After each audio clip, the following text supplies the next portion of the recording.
Hi friends, இன்றைக்கி mini vlog பார்க்கலாமா? இன்றைக்கி வந்து ஆக்சுவலாக பார்த்திங்கன்னா காயெல்லாம் சுத்தமாக வீட்டில் இல்லை. ஸோ காய் வாங்க போகலான்னு போனால் பயங்கர மழை இன்றைக்கி வந்துருச்சு. ஸோ வண்டியெல்லாம் செக் பண்ணுறப்ப மழை இல்லை. அதுக்கப்புறம் கொஞ்ச நேரம் கழித்து பார்த்திங்கன்னா மழை பயங்கரமாக பெய்ய ஆரம்பிச்சிட்டேன். ஆக்சுவலாக இப்போ வந்து புதுக்கோட்டையில் ஈவினிங் பயங்கர மழை பெய்யுது.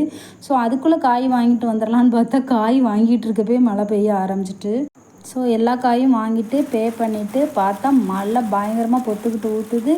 கொஞ்ச நேரம் அடித்த மழையிலே தண்ணியெல்லாம் ஓட ஆரம்பிச்சிட்டு, ஸோ அந்தளவு மழை. ஸோ அதனால் காய்கறி கடை பக்கத்துலேயே நின்று கொஞ்சம் நேரம் கழித்து தான் நாங்கள் வண்டியை ஸ்டார்ட் பண்ணிட்டு வந்துட்டோம். ஸோ ஏன்னா வண்டியில் போனாலும் ஃபுல்லாக நனைஞ்சிரும். அதனால் அங்கேயே பக்கத்துலேயே கொஞ்ச நேரம் வெயிட் பண்ணிவிட்டு அதுக்கப்புறம் போகலாம் அப்படின்ட்டு நின்றுக்கிட்டு இருந்தோம் கரையில். அதுக்கப்புறம் பார்த்திங்கன்னா இதுதான் எங்கள் வீட்டுக்கு வர்ற ரோடு.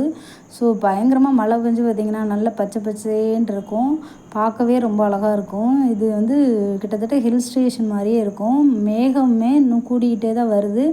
திருப்பியும் மழை பெய்யும்னு நினைக்கிறேன். டெய்லி ஈவினிங் பயங்கரமாக மழை பெய்யுது. அதனால் க்ரீனரிஸ்லாம் சூப்பராக வளர்ந்து செடியெல்லாம் நல்லா அழகாக இருக்குது. பார்க்கவே கண்ணு குளிர்ச்சியாக இருக்குது. ஆக்சுவலாக நீங்களாம் வீடியோ பார்க்குறப்ப அந்த பச்சை மரத்தை பார்த்தா கொஞ்சம் நல்லாயிருக்கும். அதனால் ஸோ இதை அவங்க கூட ஷேர் பண்ணியிருக்கேன். பார்த்திங்கன்னா மழை மேகம் அந்த சைடு லாஸ்ட்டில் வந்து கூடிக்கிட்டே வருது. இன்னும் பெய்ய வாய்ப்பு இருக்குது.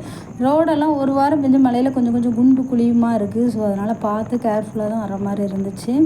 ஸோ அப்படியே கிளம்பி நாங்கள் வந்து வீட்டுக்கு வந்துட்டோம் ஃப்ரெண்ட்ஸ். அவ்வளோதான், இன்றைக்கி வீடியோ வந்து முடிஞ்சிருச்சு. பாய்.